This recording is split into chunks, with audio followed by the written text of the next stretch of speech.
This offseason, you signed a new contract. Obviously, you're committing to your time here in Auburn.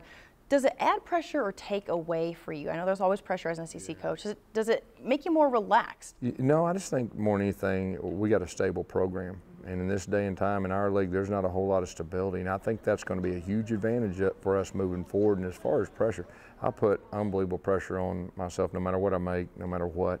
And but I think more than anything, it's stability. And that's really going to help us long term. Jarrett Stidham, you've been around a lot of great quarterbacks. Is he in that elite conversation? And if so, what could his pro career look like? Yeah, well, there's no doubt he's going to play at the next level. He's got all the tools and tangibles. What he did last year, coming in with a new coordinator, new teammates, new offense, and the newcomer of the year in our conference, and he's got a better understanding of everything, and he's in a good position to have a very good year. And this is his team, and this is his moment.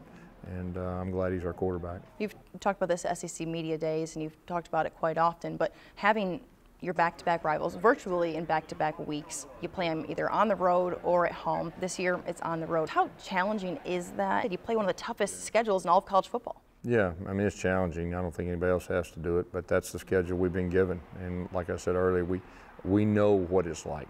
And, you just got to raise your level, and you got to get it done. Do you give your guys a different message during this preseason, looking at that, knowing that it's going to be a tough couple weeks? I think, at the very first of fall camp, you can see the big picture, and you can kind of set the plan for the big picture. Then you got to flip the switch, and you got to take it one game at a time. And so we've already flipped the switch, and nothing else is on our mind but Washington.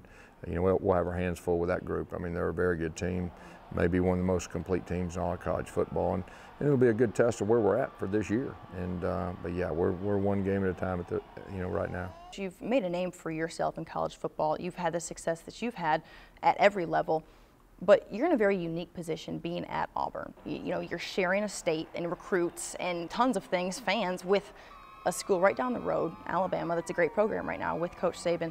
How challenging is that? Can you shed some light on what your life is like in that regard? That's just part of being at Auburn. I mean, I like it. I like the fact they're in the state with us. I like the fact they're our rival, and so you got to embrace it. Do you have a relationship with Nick Saban? It's professional. I mean, he coaches for them. I coach for Auburn, and it's professional. You signed your contract extension. You're going to be in Auburn. You want to be in Auburn. Do you feel like your career in coaching could end on the Plains? I'd like to do that. There's no doubt. I think we're in a point now where we have a chance to do something special the next 2 to 3 to 4 years. It's all set up. We got to do it, but it's a real exciting time, to be an Auburn Tiger.